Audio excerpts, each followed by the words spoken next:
जैन साधु की एक फौजी से मुलाकात पार्ट 1। अयप्पा स्वामी के भक्त नागराज भाई ने जैन साधुओं की भक्ति तगरपलसा गांव में किस तरह की थी वो हमने थोड़े दिन पहले ही जैन मीडिया में आए एक वीडियो के जरिए जाना था। परम पूज्य मुनिराज श्री गुणहंस विजय जी महाराज साहब आदि ठाना 10 नागराज भाई के वहाँ ही रुक कर उनकी उत्कृष्ट भक्ति का स्वीकार कर आनंदपुरम नामक एक गाँव में शाम को रुके थे। विहार करने के बाद लगभग शाम को 7 बजे महाराज साहब के साथ रहे मुमुक्षु मेहुल भाई ने एक बात की। वो बात किसकी और क्या थी उसे जानने के लिए बने रहिए इस वीडियो के अंत तक। मुमुक्षु मेहुल भाई ने कहा कि आज हम जब नागराज भाई की फैक्ट्री में एकाशना करने गए थे तो हमें एक भाई मिले थे जिनकी बॉडी बहुत ही जबरदस्त थी। मुमुक्षु ने उनसे पूछा, मिठाई की ट्रे उठा उठा कर क्या इतनी बॉडी बन सकती है? वे भाई हिंदी भाषा जानते थे और इसीलिए उन्होंने हंसकर कहा, नहीं, उन्हें हिंदी आती है। ये देख मुमुक्षु को बहुत आश्चर्य हुआ क्योंकि आंध्र प्रदेश और हिंदी। मुमुक्षु ने उनसे पूछा, आपको हिंदी कैसे आती है? उन्होंने कहा, मैंने 27 साल फौज में यानी कि मिलिट्री में काम किया है और अभी ही 3-4 महीने पहले रिटायर हुआ हूँ। मेरे दोस्त नागराज भाई के भाई हैं और उनके कहने से मैंने MFC Manikantha food court join किया है। मुमुक्षु को आश्चर्य हुआ और उनसे मिलिट्री के रिलेटेड बहुत सी चीज़ें पूछी। उनका जीवन सुनकर और घटनाएं जानकर मुमुक्षु दंग रह गए। साधु भगवंतों को छोड़ने नागराज भाई वहीं पर आए हुए थे। उन्हें अंदर बुलाकर फौजी के जीवन को जानने की इच्छा वाले साधु भगवंतों ने उन्हें उस फौजी को बुलाने के लिए कहा। नागराज भाई ने उन फौजी भाई को फ़ोन करके बुलाया और उसके पश्चात मुलाकात में उस फौजी ने जो बातें कही वो शायद ही किसी को पता होगी। दिमाग बंद कर दे वैसी रहस्यमय बातें जो हमारे साधु साध्वी जी भगवंतों के जीवन से भी नाता रखती है, वो बातें उन्होंने बताई। फौजी जब अंदर आया तो उसने शुरुआत में मुनिराज श्री गुणहंस विजय जी महाराज साहब के आशीर्वाद लिए और फिर महाराज साहब ने उसे अपने जीवन के बारे में बताने के लिए कहा। सबसे पहले उस फौजी ने अपने हाथ और गले पर लगे घावों का निशान बताया और कहा कि कारगिल के युद्ध में मुझे 3 गोलियां लगी थी, उसके निशान आज भी आप देख सकते हैं। काला दाग सभी को दिखाई दिया। साधु भगवंतों ने उन्हें वे सैनिक कैसे बने वो हिस्ट्री पूछी। उसने अपनी जो हिस्ट्री बताई वो हम यहाँ पर देखेंगे। वो फौजी अपने माता पिता के इकलौते पुत्र थे और उनका कोई भाई या बहन नहीं है। बहुत मन्नतें मांगने के बाद उन्हें लड़का हुआ था, इसलिए उसकी माता ने नक्की किया था कि अगर मुझे संतान होगी तो मैं एक मंदिर बनवाऊंगी और मेरे बेटे का नाम भगवान के नाम पर रखूंगी। बेटा हुआ, उनकी मन्नत पूरी हुई और वो बेटा बड़ा होने लगा। माता पिता उन्हें जब भी मेले में लेकर जाते थे तो उन्हें अलग अलग बंदूकों का बहुत ही ज़्यादा शौक था और इसीलिए बाकी सभी खिलौनों को छोड़कर वो बंदूकें ही हाथ में लेता था। नियति उस बच्चे के माता पिता को क्या सूचन कर रही थी वो तब तो उन्हें पता नहीं चला, पर जब उनका बेटा 16-17 साल का हुआ तब उसने जिद पकड़ी कि मुझे भारतीय सेना यानी कि इंडियन आर्मी में जाना है। माता पिता ने स्पष्ट रूप से ना कह दी क्योंकि वे अपने इकलौते बेटे को खोना नहीं चाहते थे, लेकिन नियति को कुछ और ही मंजूर था। सेना में भर्ती होने के लिए 3 चीज़ों का होना ज़रूरी था। 1, 5.6 फीट हाइट, नंबर 2, 50 किलो वजन और नंबर 3, एकदम फिट बॉडी। कुदरत ने सब कुछ उसे 15 साल की उम्र में ही दे दिया था। माता पिता के नहीं मानने पर उस लड़के ने अपने घर पर 4 दिन तक खाना नहीं खाया। हालांकि वो अपने काका आदि के यहाँ खा लेता था, पर माता पिता को ये पता नहीं था। बचपन से खुद के खेत में रहे कुएं पर बैठने की उस लड़के की आदत थी और उसे तैरना भी आता था, पर माता पिता इन सभी बातों से अनजान थे। अपने बेटे को कुएं पर बैठे हुए देखकर माता ने बच्चे के पिता यानी कि अपने पति से कहा, इसे छोड़ दो, इसे इजाज़त दे दो, वरना ये कुएं में कूद कर मर जाएगा। सेना में जाएगा तो कम से कम जिएगा तो सही। और उसके पिता इस बात को मान गए। बचपन से सेना में जाने का हमारे इस फौजी का सपना पूरा हुआ। जब वो फौज में भर्ती हुआ तब उसकी उम्र मात्र 17 साल की थी। बाल दीक्षा या छोटी उम्र में दीक्षा का विरोध करने वाले कभी भी इन चीज़ों के बारे में कुछ नहीं बोलते हैं। दीक्षा में ही सबको उम्र दिखती है, धंधे, पेशे, नौकरी, मूवीज आदि में नहीं दिखती है। अंदर रहे हुए टैलेंट से सब कुछ सब जगह काम होता है, ये बात कुछ लोगों को पता ही नहीं होती। खैर, फौज में भर्ती होने पर उस फौजी की कड़ी ट्रेनिंग हुई। हर रोज 40 किलोमीटर, 5 किलो के शूज, 5.6 केजी की बंदूक और 35 से 40 किलो का बैग लेकर दौड़ाया जाता था। बहुत से लोग इस ट्रेनिंग में फेल हो जाते और उनके सपने वही अधूरे रह जाते थे, पर यह फौजी कुछ अलग ही मिट्टी से बना हुआ था। उसने सभी ट्रेनिंग बहुत अच्छी तरह से पास की और शूटिंग आदि सभी चीज़ों का अनुभव लेने के बाद उसे जम्मू कश्मीर के एक बटालियन में ड्यूटी यानी कि प्लेसमेंट दिया गया। जब हम किसी फौजी को इतना भार उठाकर चलते हुए देखते हैं, सरहद की रक्षा करते हुए देखते हैं, तब हर रोज अपना सामान खुद उठाकर विहार करने वाले, धर्म की रक्षा करने वाले साधु साध्वी जी भगवंतों का स्मरण हो जाता है। लेकिन कीमत बहुत कम लोग समझते हैं। खैर, ट्रेनिंग पूरी हुई और फील्ड वर्क शुरू हुआ। ट्रेनिंग जितनी सुहावनी होती है उतनी सुहावनी सच्चाई नहीं होती। जब फौजी की प्लेसमेंट जम्मू कश्मीर में हुई तब आंध्रा की गर्मी में अपने 17 साल गुजारने वाले उस फौजी को एडजस्ट होने में पसीने छूट गए। लेकिन उस फौजी का मन शायद लोहे से बना हुआ था। कुछ कुछ जगह ऐसी ठंडी पड़ती है कि वहां पर खुद के शरीर को गर्म रखने के लिए 2 पैक दारू के पीना कंपलसरी हो जाता है।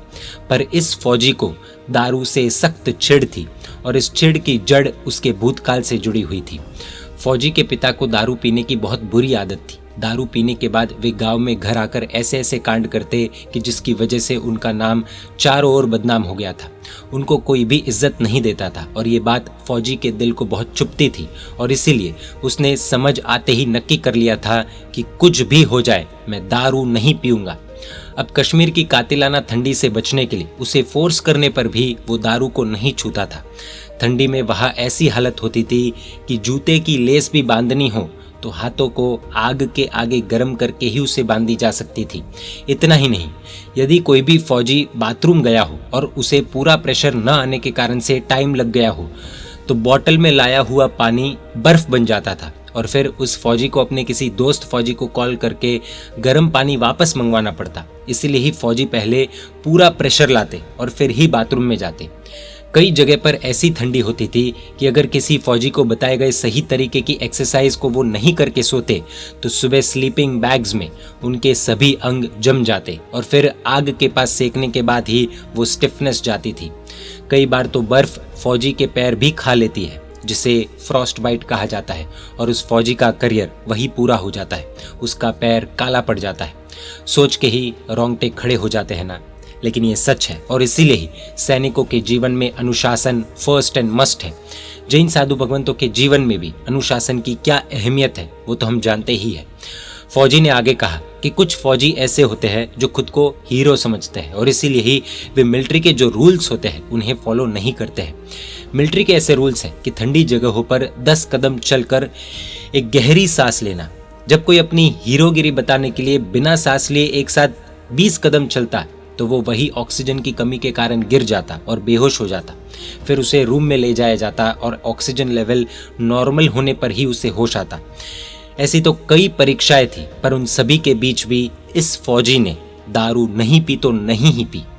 एक बार खुद के कमांडर के साथ मैं सैनिक की कैंटीन में उस फौजी के बटालियन के फौजी इकट्ठा हुए थे।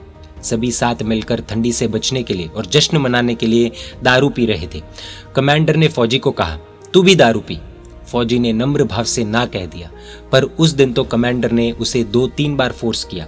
फौजी ने उसे कहा, सर आप जो कहेंगे वो मैं खा लूंगा, लेकिन पीने की बात प्लीज मत कीजिए। फौजी की दृढ़ता देखकर कमांडर ने फोर्स करना बंद कर दिया। कमांडर ने जश्न पूरा होने के बाद फौजी के पास आकर उसकी पीठ थपथपाकर कहा, ये जो तेरी दृढ़ता है वो ड्यूटी और जीवन के अंत तक रखना। फौजी को अपनी इस दृढ़ता का पुरस्कार मिला, कमांडर द्वारा पीठ थपथपाना। एक फौजी के लिए ये एक बहुत बड़ी बात होती है। आज जब कोरोना के समय में शराब नहीं मिलने की वजह से लोग आत्महत्या करने तक पहुंच गए थे, वहाँ ये फौजी हमारे लिए एक मिसाल है जिन्होंने इतनी प्रतिकूलताओं के बीच भी शराब को कभी छुआ तक नहीं। जहाँ आज हर एक घर में दारू के किस्से बन रहे हैं, वही ये फौजी बिना शराब को छुए अपनी जिंदगी अच्छे से जी रहे हैं। यह एक बात समझने जैसी है कि हम कई बार मूवीज आदि देखकर एक्टर्स की लाइफ से इन्फ्लुएंस हो जाते हैं और उन्हें अपना रोल मॉडल समझने लगते हैं, लेकिन असलियत में क्या शराब सिगरेट जुआ ड्रग्स आदि व्यसन करने वाले हमारे रोल मॉडल्स होने चाहिए या देश की रक्षा करने वाले धर्म की रक्षा करने वाले हमारे रोल मॉडल्स होने चाहिए? ये प्रश्न हमें खुद से पूछना होगा। फौजी ने आगे बताया कि बहुत बार ऐसा होता है कि थोड़े फौजी कभी कभार शराब की आदत के कारण ज्यादा पी लेते हैं और फिर नहीं करने वाली चीजें भी वे कर बैठते हैं। जब कमांडर उन्हें बुलाकर पूछते हैं कि ज्यादा क्यों पी ली, तो वे बहाना बनाते हैं कि घर पर मेरे भाई की लड़की का जन्म हुआ है, माँ चल बसी है और इसीलिए खुशी और गम को भुलाने के लिए ज्यादा पी है। पर हकीकत में तो आदत आदत होती है और उसके लिए सभी बहाने अपने आप बन जाते हैं। जब किसी कमांडर को लगता है कि कोई झूठ बोल रहा है या कोई बहुत बड़ी गलती हुई है या कुछ खराब किया गया है, तो उस फौजी को मिलिट्री में बहुत बड़ी शिक्षा दी जाती है। उस फौजी को मारा नहीं जाता या फिर उस पर चिल्लाया नहीं जाता, पर उस फौजी को खुले ग्राउंड में 40 किलो वजन उठाकर घुटने के बल चलाया जाता है और जब तक वो अपनी गलती न माने और वापस उस गलती को न करने का प्रण न ले, तब तक उसे ये शिक्षा दी जाती है जिसमें उसे नानी याद आ जाती है। मिलिट्री में गुप्त बातों को, डॉक्यूमेंट्स को लेकर लीक करने वालों के लिए भी कड़ी से कड़ी सजा का प्रावधान है। उस व्यक्ति पर मुकदमा तो चलता ही है, पर साथ ही उसे सस्पेंड भी कर दिया जाता है और उस पर इस तरह नजर रखी जाती है कि वो हिल भी न सके। पकड़े जाने पर तो उसे जेल की चक्की और कड़ी सजा भुगतनी पड़ती है। ठीक ऐसा ही व्यवहार जैन साधु समुदाय में भी देखने को मिलता है। जो ठीक से आचारों का पालन नहीं करते हैं उन्हें शिक्षा या प्रायश्चित दिया जाता है और ज्यादा मर्यादा का उल्लंघन होने पर गच्छ से उन्हें बाहर कर दिया जाता है। भारत के सैनिकों की सिक्योरिटी स्ट्रिक्टनेस इतने हाई लेवल की होती है कि फौजी को यदि किसी से बात करनी होती है तो एक ही मिनट बाद रेडार के कारण कॉल कट हो जाता है और वापस फोन करना पड़ता है। एक साथ लंबी बात करना पॉसिबल नहीं है, शक्य ही नहीं है।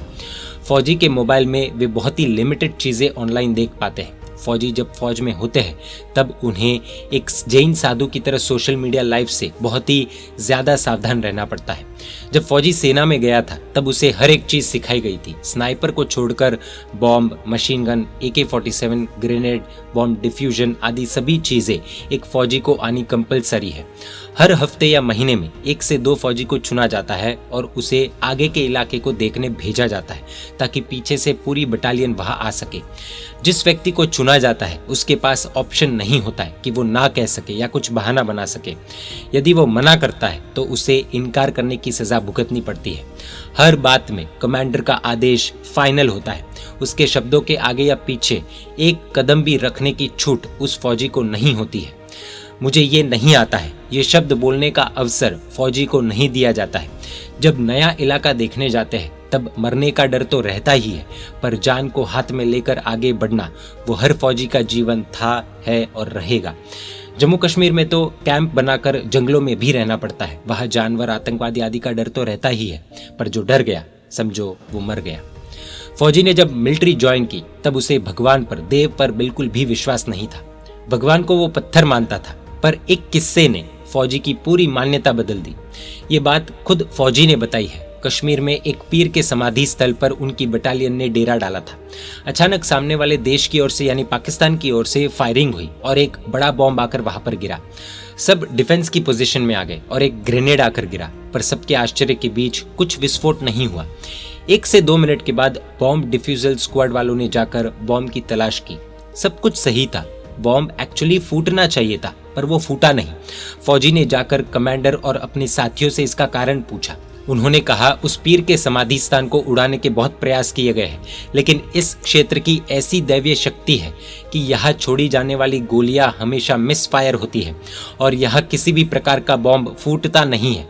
दैवीय शक्ति का पर्चा यहाँ बहुत ज्यादा है और इसीलिए इन्हें मानने वाले हिंदू और मुसलमान दोनों सैनिक यहाँ चादर चढ़ाते हैं।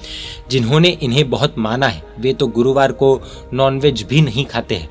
आज की 21st सेंचुरी में भी ऐसी जगह है जो स्पिरिचुअलिटी के ऊपर विश्वास जगाने पर मजबूर कर देती है। फौजी ने आगे बताया कि जब ये बात जानी और प्रैक्टिकली देखी भी, तब से उसे भगवान है ये विश्वास हुआ। उसके बाद उस जगह पर 6 बार बॉम्ब फेंके गए, लेकिन साक्षात दैवीय शक्ति वहां पर थी और उसके बाल को बांका करने की ताकत किसी में भी नहीं थी और शायद ना होगी। उनका कहना है कि नास्तिकों को जीवन में एक बार ये स्थान देखना बहुत जरूरी है ताकि उनकी नास्तिकता का नाश हो और भगवान की आस्तिकता का स्वीकार हो। ओ माय गॉड और PK फिल्म्स बनाने वाले कभी कभार ऐसी चीजें भी कवर करें ताकि व्यक्ति भगवान के अस्तित्व का स्वीकार कर खुद को आगे बढ़ा सके, स्पिरिचुअल फील्ड में आगे बढ़ा सके। खैर, फौजी जब सिर्फ 18 से 19 साल का था तब उसके पिता का दारू की लत के कारण देहांत हो गया था और माता अकेली न रहे, इसलिए उसकी शादी की बात एक ज्योतिषी के कहने से उसकी मां ने पकड़ रखी थी। इसके कारण दिसंबर 1998 में फौजी की एक लड़की के साथ सगाई कर दी गई थी, पर साधु और सैनिक का जीवन इतना सरल हो वो पॉसिबल नहीं है। इसके आगे क्या होता है वो हम जानेंगे पार्ट 2 में। जय जिन शासन, जय महावीर।